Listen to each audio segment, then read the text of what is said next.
Hello jammy gamers and welcome to another POI video. Today we're going to be looking at army camps, the club and a passing gas. And just talk through them all. So one at a time, let's go for the army camp. The army camp we can see here has sandbag walls, but also what we need to be really careful of, these landmines. Now zombies are going to very kindly demonstrate us the power of landmines in a minute. I'm just going to be quick enough to witness it. So you got one bang left, right. There you go. Absolutely taken out by these landmines dotted around the place. So please be careful when you approach it. If you're anything like our Jam Live Let's Play, it's just annoying, right? We don't have the gamma turned up, or we didn't for the beginning couple of episodes, and we just got wrecked by these landmines, just trying to get some goodies. Inside the camp here, so it's kind of up to RNG, right? It's random what sort of loot you get. For the first encounter, or really after the loot's respawned, the zombies will always be there to protect it. There's going to be about 5 or 6 inside there. Not often particularly tricky ones, but the loot canisters are going to be dotted around. There'll be 1 or 2 ammo boxes, which is really handy. They might be tucked away, so you're going to have to do a little bit of digging. Otherwise you got some 1 or 2 health cabinets and 1 or 2 corpses as well that you might need to worry about. Here's probably what's our 7th zombie. Again, not too tricky. I'm not particularly late game at this point in this particular clip. My sledgehammer is still a green sledgehammer, so it's still not crazy strong, but I'm one-shotting these guys, and this will be on adventure difficulty, so not the easiest and nowhere near insane. Let's do another sort of whiz round. You see in this metal box, there's one of the ammo boxes, so it can have rocket launcher parts, kind of like a supply crate. It'll have similar things, but specifically the guns and the ammo, that's what it will have in it, not your medi supplies.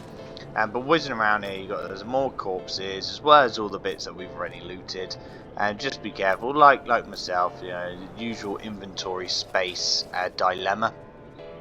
If you've got lots of gun parts, remember to combine those gun parts or assemble those guns in not as a whole, assemble them as you go, and that can save you valuable inventory space, because Lord knows we all need it, we're all short of it. And there's the second ammo box. So yeah, military fibers, pretty handy, but not for early game, only really late game. If you haven't seen my armor video, check that out. Only what, 7-8 minutes long, I think, and it gives you the answer as to what the best armor is in the entire game and where to get it right at the beginning. And if you want more details, stick around for the latter half.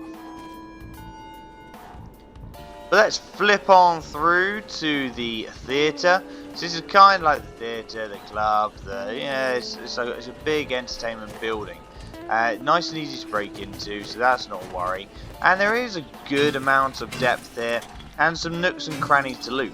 So mechanical parts from the office chairs, as per. You can get mechanical parts by breaking filing cabinets, so personally I like to leave them and get more schematics. Even late game, I don't sell too many schematics to the trader. I read them and get that extra bit of armor smithing or whatever. These spotlights.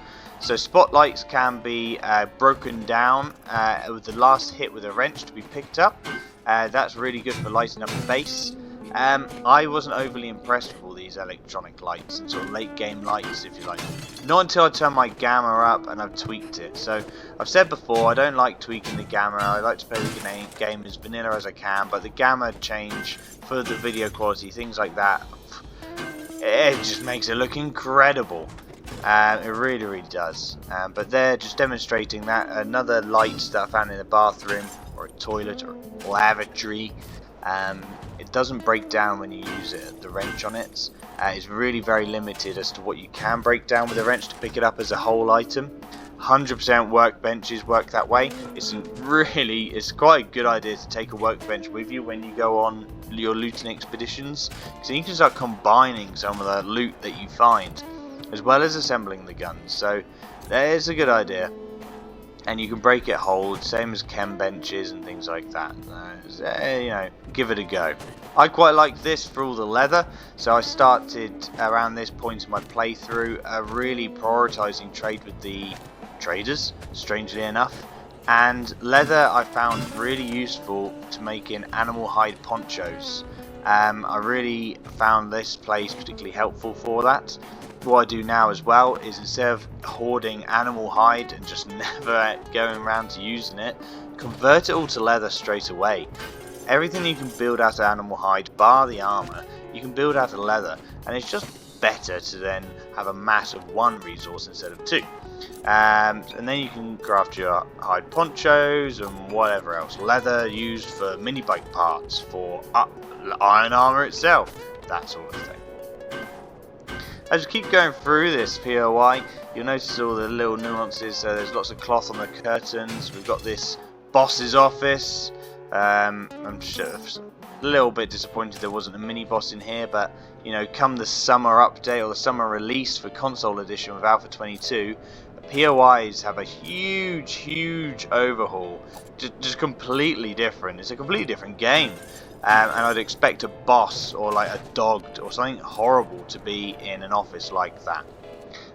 But moseying around, let's have a quick look around. So we've done the bars on that side. We've got the DJ decks up here, some office chairs, wrench them apart.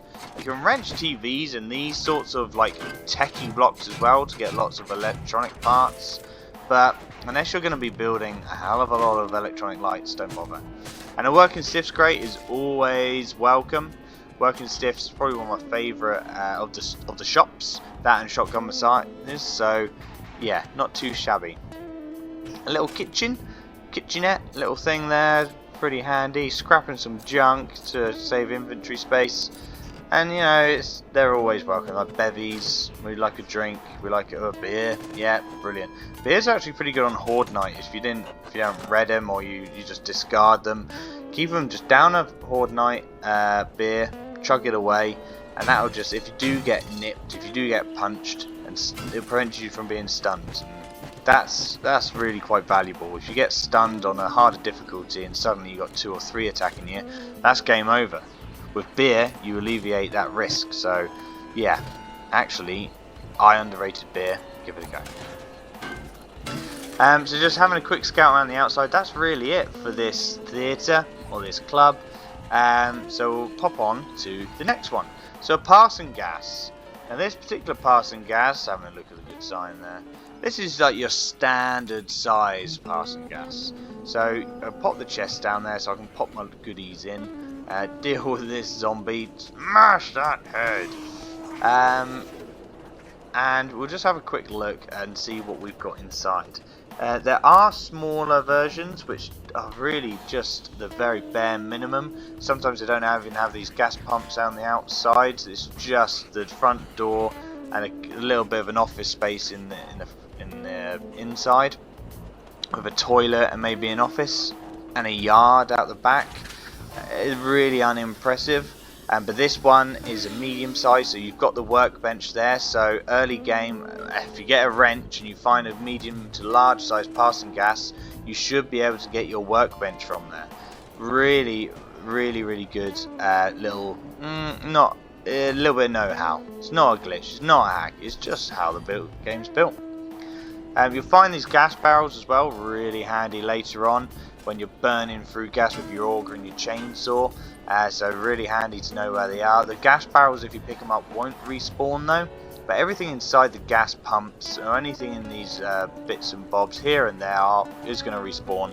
Default 30 days it takes for loot to respawn and POIs if you don't go inside that POI or get too close to that container before the 30 days. Then it will reset if you go too close. So maybe give it a wide berth, maybe signpost it, something like that. But we've just got to do the outside. This is pretty much the inside done. You see, we picked up another, if you didn't know, you can pick up shopping baskets on the floor with a wrench, so that's really handy to know. A mechanical part there from the filing cabinet, also quite handy. And then in the yard we've got lots of bike tyres, mini bike tyres, so Again, RNG, they're going to either drop for you or they're not, but roughly 1 in 4 seems to get you a mini bike tyre.